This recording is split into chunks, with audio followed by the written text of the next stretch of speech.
Hi, I'm Martin from Glens, and today we're having a closer look at this, the Dryads Saddle. In this video, we'll be having a look at the Dryads Saddle, or Polypore squamosus, which is a fairly common edible bracket fungus found on various species of hardwood trees. It can be found from May to October and is often very large. Its appearance can be a bit bland, so I'll show you how to identify this fungus by looking closely at its defining features. How to distinguish it from its confusion species, how to process and preserve it,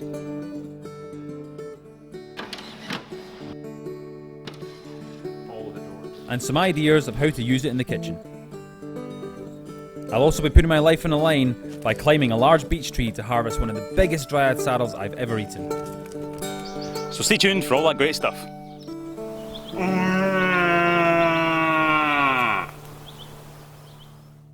Now it's just absolutely typical for me that every decent Dryad saddle that I find is 10 feet or more up a tree, and this one is no different. Now you can see it just up there. So if you give me a minute, I'll get my climbing gear out and hopefully I can go up and get you a much better look at this fungus before I harvest it.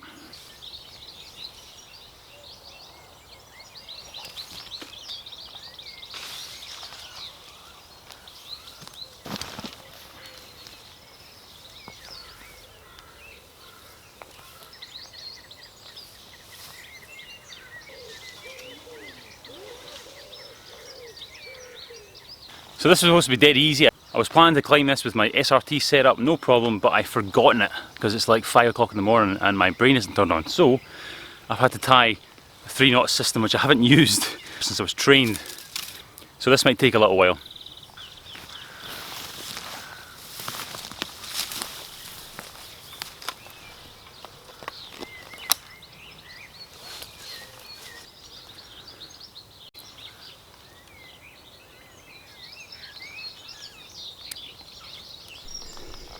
So yeah, fortunately the 3-knot system worked and I am up here. It's certainly not as easy as the systems that I'm used to working in, but in a pinch it does work. In a survival situation that would be quite useful. So anyway, today we're looking at this rather large specimen of Dryads Saddle. Polypore squamosus is the most common scientific name, but since 2016 it has been reclassified as Cerioporus squamosus.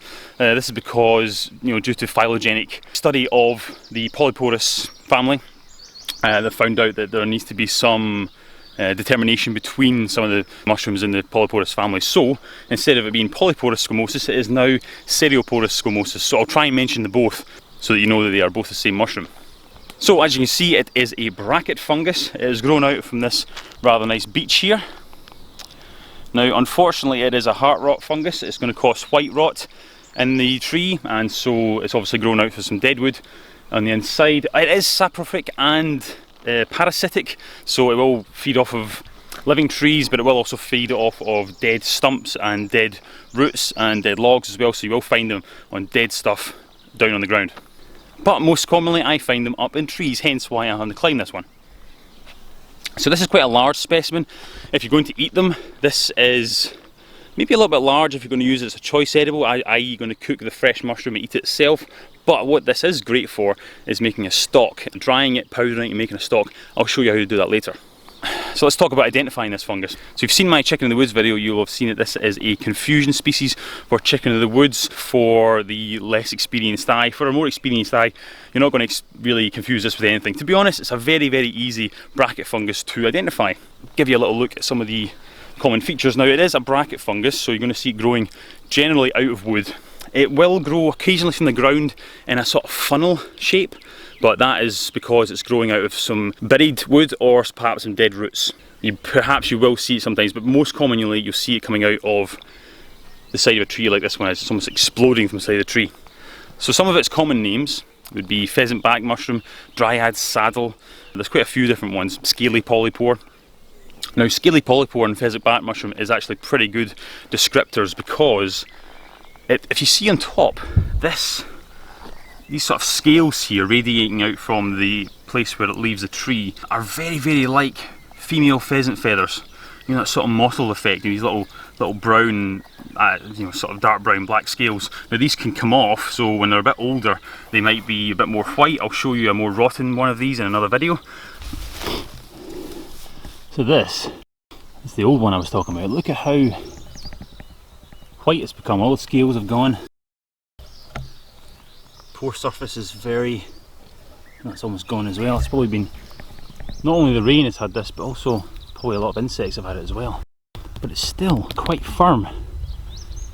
Maybe the fungus flies haven't quite found it yet. It might be a little bit too early for them. Here is another older specimen where the scales are still present but not as obvious. And this one is well past eating and is rotting. Even the spore surface is brown and disintegrating.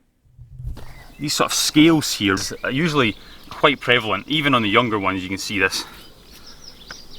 And that's a very, very definite identifying feature because not too many other fungi have this, especially not in the UK.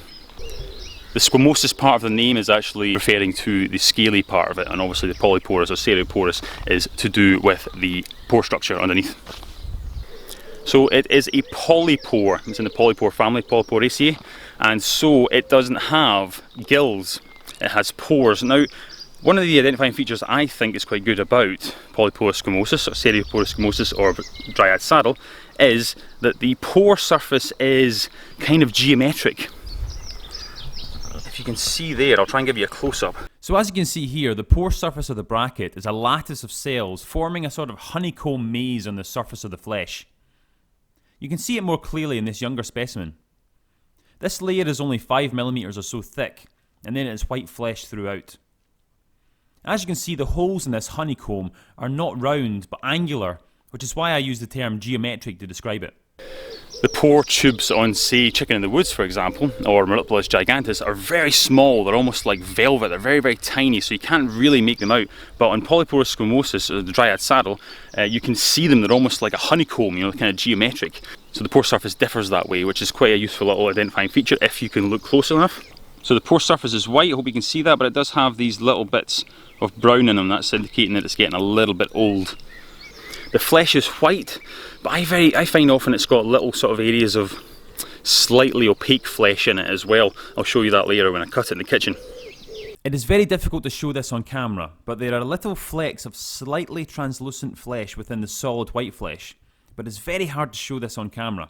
If only I had my own confocal microscope.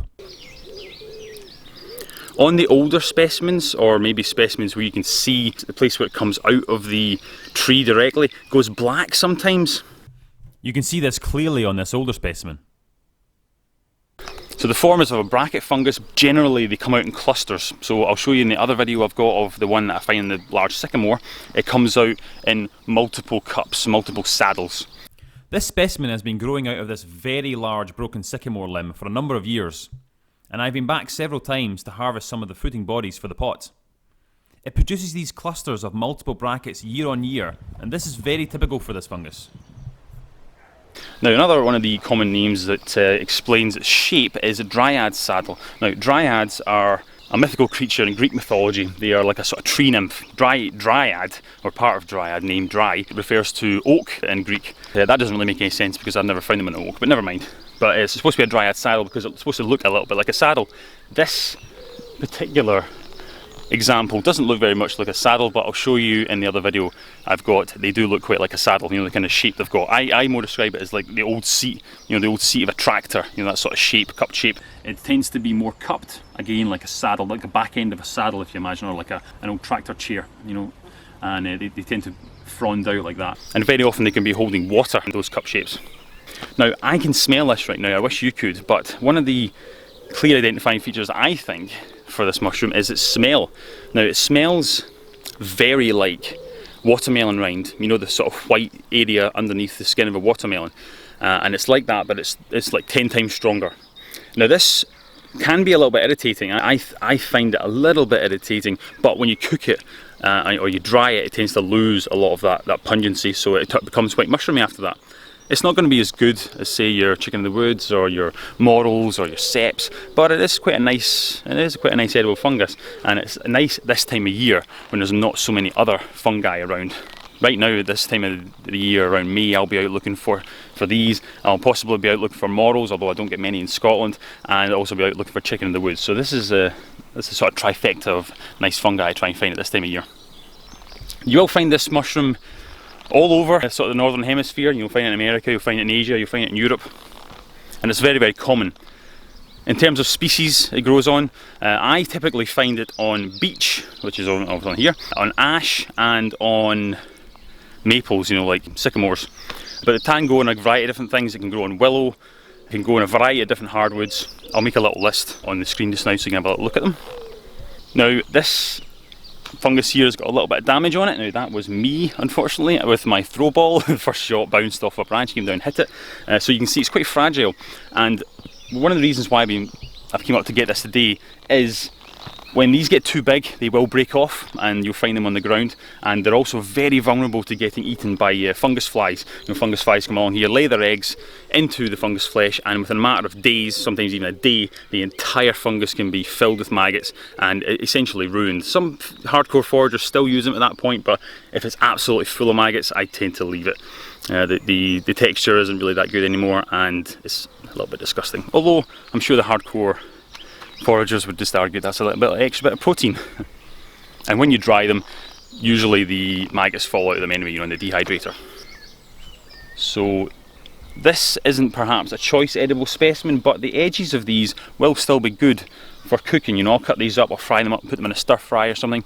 It's nice for adding that sort of umami flavour to dishes, you know, particularly Asian dishes. And I'm kind of struggling here because I've forgotten most of my decent climbing equipment, so what an idiot. But if you can see there's another part of this fungi. So the mycelium is completely within this stem, and there's another one up the top there. I'll try and get up and see that in a minute as well.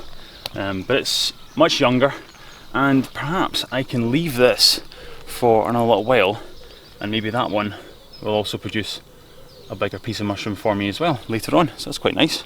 There is a dead one in a tree much further along there that is quite rotten. Either it came out much earlier this season, or I hate to say that it might have been out last season and perhaps just dried on the tree.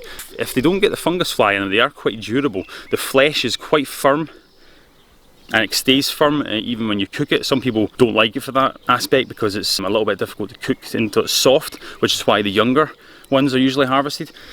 But I think it's quite valuable as a stock, and so I quite like leaving them till they're a little bit bigger and then taking them so they've got time to spread their spores and you've got more material to work with. Okay, so before we harvest this bracket, let's consider some of the confusion species. Okay, so I actually think this is your number one lookalike for the Dryads Saddle. Now some of you may think that's a little bit strange, but I'll explain why. So this is the birch polypore, sometimes called the razor strop fungus or birch bracket. It's Fomitopsis betulina. So it is a polypore. The spore surface is pores rather than gills, so that's got something in common with the Dryad Saddle. The spore surface is white as well. The pore surface is a lot more dense compared to Dryad Saddle. Dryad Saddle's pore surface has almost got this sort of geometric style, sort of lines over it. So that's one way to tear them apart. Also, the top of it, the birch polypore, is brownish to beige. Again, that's one of the things that I think you can maybe confuse with Dryad Saddle, but it usually doesn't have any kind of pattern on it. The Dryad Saddle's got a very pronounced pattern of scales on top, hence why it's called Scaly polypore. Birch polypore doesn't have that, but when it gets bigger, the top tends to sort of peel slightly. So again, that's maybe you can get confused here, but have a little closer look at this and you see what I mean. This is a fairly young one. It's growing out of birch trees, which the Dryad Saddle does not, but they can get to a similar size as the Dryad Saddle, you know, really, really quite big. But then they'll tend to sort of fall apart like this one here. This is an old one, this is a fresh one. Now this does have its uses as well. It's you can make a really good strop for your knife out of this, hence why it's common name the razor strop fungus. It makes sense. And also you can make a tea out of it, a herbal tea, very, very nice. Basically anything that comes out of the birch tree is going to have a use, you know, it's a fantastic tree. But anyway, I think that's your number one confusion species with the Dryad Saddle. It's not an easy one to confuse with anything, and this one is semi-edible as well, so you don't have to worry about poisoning yourself. So that's the birch polypore. Now just on a side note, I'm on about a fungi 40 today, and look what I've got in here. Orange birch boletes, lots of chanterelles, very, very nice. Couple of Fomitopsis fermentarius as well for Amadou. So this one is so nice and young, I'm actually going to take it for making tea with, and you can see very, very firm, consistent flesh of the birch polypore, and that's what makes it so good for your strops, because it's a very consistent, tough flesh once this dries out. But when it's tender like this, it's really good for its edible properties. Another potential confusing species for Dryads Saddle is the giant polypore or the blackening polypore, Cerioporus giganteus. It has a similar colour on top, a browny beigey colour, but it does not have scales or as defined a pattern. Sometimes it has a faint radial pattern, and the pore surface is white, turning brown as it ages as well. But as you can see here, the pore surface is much finer and smoother than the geometric patterns on the Dryad Saddle. And if you bruise or cut the Cerioporus giganteus, it will turn black, which is another very useful way of distinguishing this fungus from the Dryad Saddle. It can get to a similar size, hence one of its common names is the giant polypore. And it is found on similar deciduous tree species. But as it is edible as well, you don't have to worry about poisoning if you mistake this fungus for the Dryad Saddle, even though it is very unlikely. So let's get back to our Dryad Saddle. So hopefully I'm going to film cutting this one off, even though my camera is very precariously attached to this tree. I'm going to get my knife out and I'm going to cut it off and put it in my basket that I've got in my very handy tool clip here.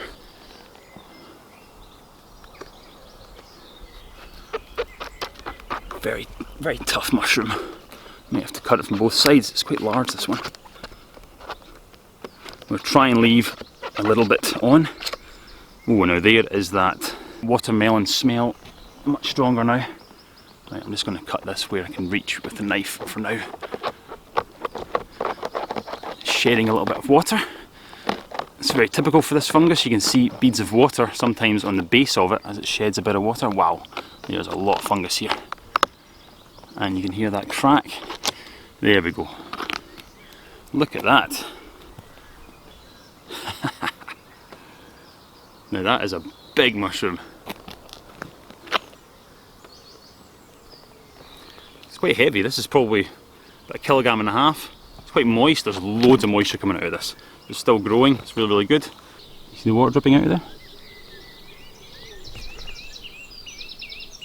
Lovely and fresh. I can see no galleries of mushroom flies, so that's really, really good. I'm going to put this safely into my basket here, and you can see just fits in my basket. Now I'll probably leave that one at the top there and I'll leave a small one. I'll maybe take a little bit more of the big bracket here because I know there's going to be plenty more growing from this tree and plenty more opportunity to grow and release spores. Now, this one has been eaten slightly by slugs, I think, maybe beetles. It's not quite as nice because it's not had as much airflow, so there's a few little bits that, see, there has been slugs because there's a slug hiding in that little roll there. But that's fine. One of the things you've got to be careful about with these, now I've fallen victim to this before, is putting this into a basket or a bag with other fungi that might be more susceptible to fungus flies. Now I've put them into a bag before with oyster mushrooms that have been slightly on the turn, and the fungus flies have went from that oyster mushroom into this and completely ruined overnight. I mean, literally it was perfect in like this, and then the day after it's been absolutely full of the galleries of maggots. So use it when it's fresh. That's lovely. That's a really good little harvest. I haven't had so many chicken in the woods this year because the lockdown's been on and I just can't get to my sites where I know my chicken in the woods are. So this is going to fill up my stock supplies for a while. And I tell you what, this juice is a little bit sticky. It's a good sign. What I'm going to do is I'm going to climb up to that next one there if I can, because it's not a great place for my rope, and I'll try and show you the other one. This would be so much easier if I had my regular full climbing gear with me. I tried to be lightweight and I paid for it. So there it is, the other one. That's significantly higher up the tree. Another one, see how fresh that is? Very fresh. You can see maybe slightly darker towards the base there. This bit's already snapped off. Another one's down there on my feet. There's anything in that hole there.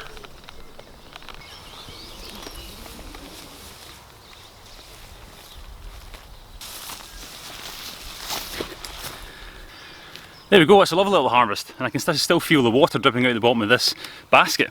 So yeah, let's get it back to the kitchen and see what we do from there. So there we go, there is our Dryads Saddle. Now that is quite a bit of mushroom, right? Look at that, that's what a whopper. So yes, I imagine there probably will be a little bit of this that maybe is slightly too old to use, but to be honest, it looks pretty good. Some of these darker areas here, maybe I'll just discard them, but I'm going to use a lot of this. Now there's too much for me to eat right off the bat, you know, straight away fresh, so I'm going to preserve quite a lot of this. I mentioned stock earlier, I'm going to show you how to do that. So before I do that, I need to clean it. Now, rest assured, with a fungi that's this big and has been next to deadwood, there will be plenty of beetles and little scurrying things through these. So I am going to wash it. Now I would normally try and keep the washing of mushrooms to a minimum because a lot of mushrooms just get dissolved by water, so you really don't want to make them any wetter than they have to be. But Dryads Saddle is actually fairly robust when it comes to washing, and I'm going to dry it straight afterwards, so it's not such a big deal. So all I'm going to do is I'm going to quickly wash it. I'm going to get rid of any kind of dust that may be in any of the crevices. Hopefully it'll flush out any tiny little beetles or wood louse or anything like that that are hiding in there, and after that I'm going to start cutting them up. So let's get to it. This one's a little bit big to wash on its own. Maybe I'll just snap it in half. There we go. Okay, so when I'm washing it, again, I wouldn't wash every mushroom like this, but since I'm going to dry this one, and the Dryad Saddle is reasonably robust when it comes to washing, I'm just going to give it a quick rinse and a quick brush with a nail brush. Just get in there, get any, you know, loose scales where insects could be hiding or something off. You can see how easily the scales come off. Give that pore surface a little rinse, try and get, you know, just anything that's going to be that we don't want in our dried mushroom out. We'll be cutting some of the more dirty looking bits off, you know, the sort of darker bits off later. So this is just a little rough wash just to get rid of any dust on the surface, and hopefully it'll not make the mushroom too wet. But to be honest, since we're drying it straight afterwards, it's not a big deal. And I like to just, if there's any bits like this that you can't get into with a brush, it's quite easy just to break a piece off. And then it means you can get in there with a brush and give it a little scrub, make sure there's no slugs or anything hiding in there, which they tend to do. And there we go. Should do it, leaving the dry off for a little bit, and then I can cut them up. So there we go, I've washed my Dryad Saddle. Now the next part is to cut it up. Now I'm going to cut out any of these dark bits I see here. I'm going to try and preserve the flesh underneath because it's likely it's just the pore surface that is actually brown. The flesh underneath is probably going to be fine. So I'm going to cut that off. I'm going to cut off any horrible bits that are maybe a little bit rotten. To be fair, this one's pretty good considering the size of it. These outer edges should be a little bit easier to eat. The outer edges I tend to retain fresh just so that I can have a little stir fry later on, but the rest of this, you know, the really, really hard, tough bits at the centre, these are going to be turned into our stock mixture. So basically the process is I need to slice these thin enough to dry them, and then once they're dried I'm going to blend them and I can store them dry like that indefinitely. And I can then add that powder to soups, to stews, anything where I would like that nice mushroomy, umami kind of flavour.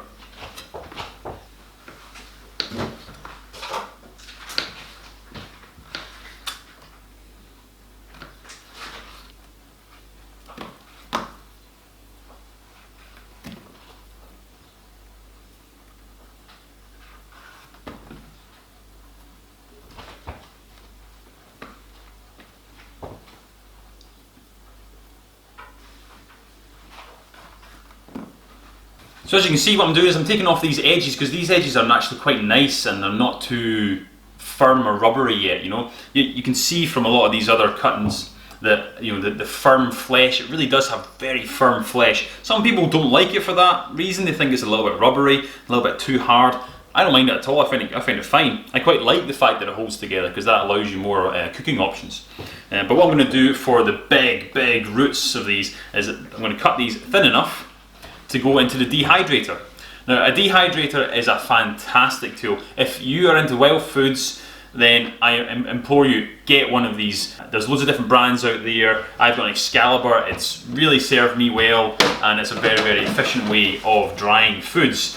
You can make all sorts of things in here. You can make jerky, you can dry your mushrooms, you can dry fruit, you can make fruit leather, you dry herbs in here as well. A really, really useful tool.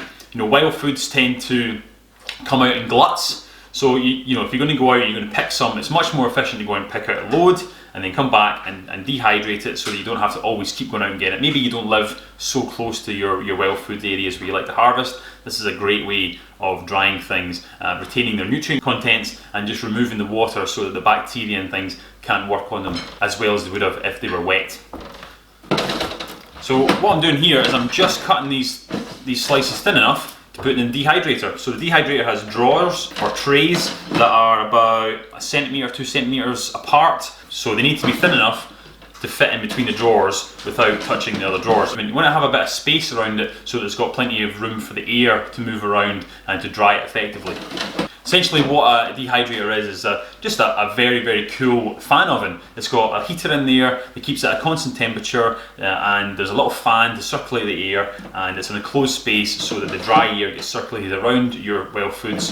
Usually got settings on it to, you know, you can do meat, you can do fruits and other things quite easily. But to be honest, working out how long things take to dry is just down to you, because it's going to depend on how dry your wild foods are to start with, and it's going to depend on how effective your dehydrator is as well. Some of the cheaper ones aren't as consistent. You know, maybe the top bit gets dried much quicker than the bottom bit. You just need to learn how your machine operates before you start really putting really valuable wild foods into there. But I know this one is very, very dependable, so I'm going to fill this as much as I can with my Dryads Saddle.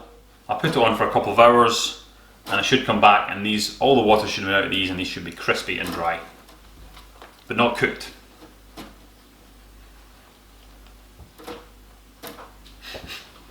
And what I'm doing when I'm cutting through these, I'm just keeping an eye out for any insects, any maggots, any slugs, any beetles. This one has been great. It's really, really clear.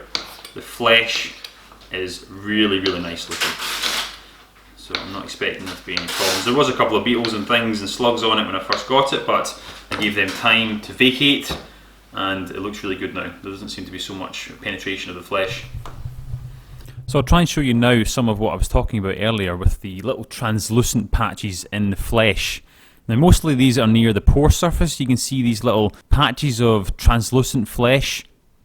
Most of the flesh is white, but you can see just at the edge there some translucent flecks. Sometimes you find them near the crust as well.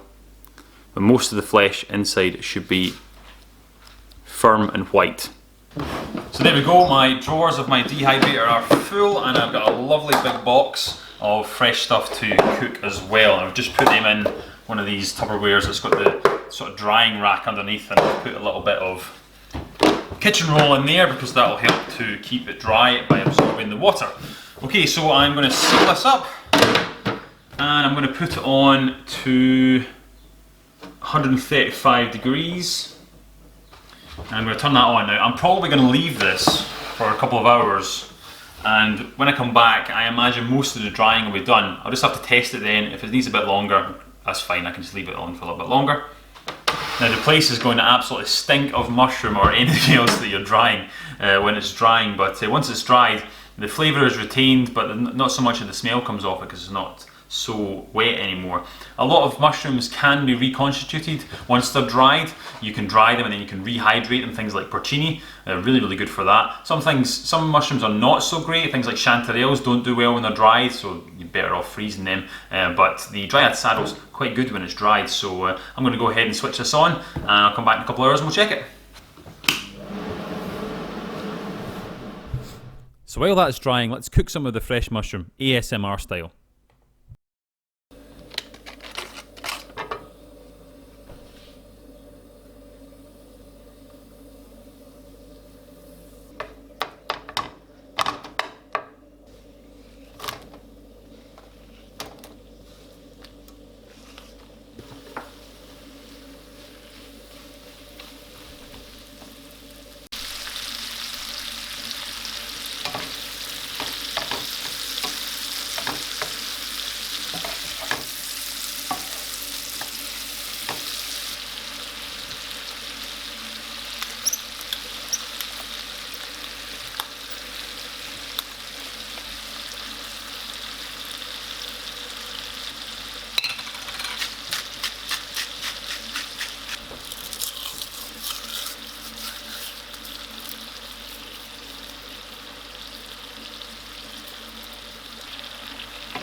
Dryad Saddle can be used in any way a regular mushroom can be. This includes sliced thinly and added to this chicken and black bean dish.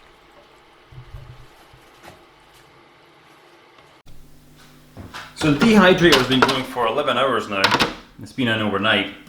And look at the difference now. Those large, flat pieces of Dryad Saddle are now dry and crumbly, crispy. Perfect. Oops, they're even starting to curl up a little bit. I can't get them back in. But you can see how they're just crumbling here.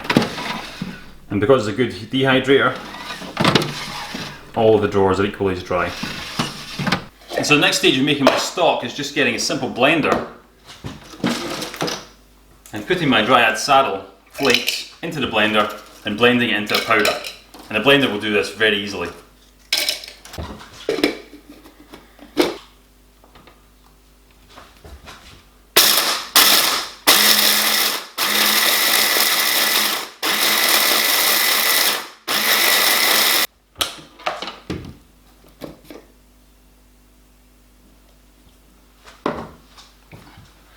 Mushroom powder, smoke.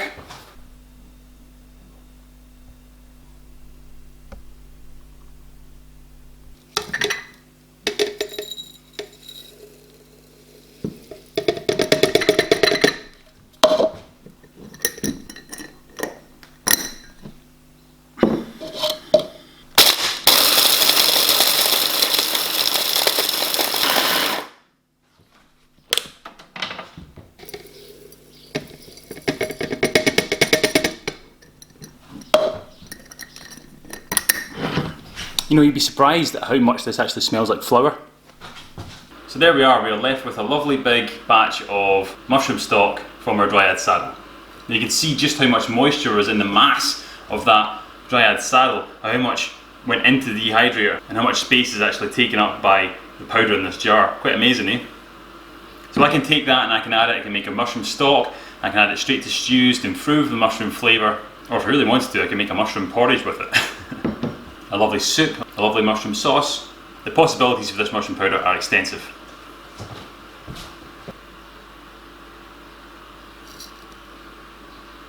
Thanks very much for watching. Please like and subscribe for more videos. Really helps the channel out as well. And go and like our Facebook page as well, where you get updates on future videos. I'm Martin from Green and Glens Bushcraft. See you next time. This is a video about wild food, so it's important to observe safety above all else. There are plants in almost every environment that are toxic to the touch and lethal if ingested. So if you're not sure about the identification of a particular plant or mushroom, just leave it. And get some professional training from a botanist, a mycologist or a foraging expert so that you can forage with confidence. Even well-known edible species can cause allergic reactions in some people. So always use caution and back up any information that you find with multiple reliable sources. And make sure these sources are based in scientific research and not just anecdotal evidence. It's also important to consider the source of your wild foods. There are certain environments that may look clean and green, but they might be possibly near a field that has been sprayed with insecticides or other chemicals, and of course avoid areas of condensed pollution like sewage outflows, drainage ditches and really busy roads. But there are a lot of wild foods out there that are easy to identify, and as long as you follow the rules and have an attitude of caution, you can really enjoy your wild foods. Maybe as a sustainable way to feed yourself, but also as a way to supplement your diet with tasty things from the hedgerows.